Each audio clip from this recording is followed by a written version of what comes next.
નમસ્કાર, હું છું પ્રિયા અને તમે જોઈ રહ્યા છો જનતા કી જાણકારી ન્યૂઝ। નજર કરીએ આજના સમાચાર ઉપર। બાતમી ફરિયાદ આધારે ધ્રાંગધ્રા પ્રાંતે પથ્થર ખનન ઉપર રેડ કરી 42 લાખની કિંમતની ક્રેન જપ્ત।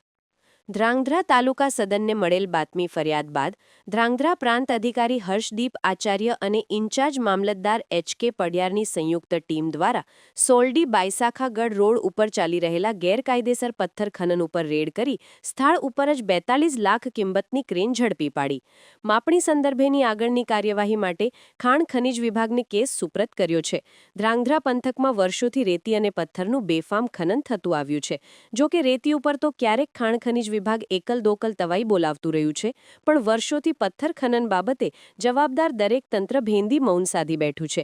એવામાં બાતમી આધારે સોલડી બાયસાખાગઢ રોડ ઉપર ચાલી રહેલ ગેરકાયદેસર પથ્થર ખનન ઉપર પ્રાંત અને મામલતદારની સંયુક્ત ટીમ ત્રાટકી હતી।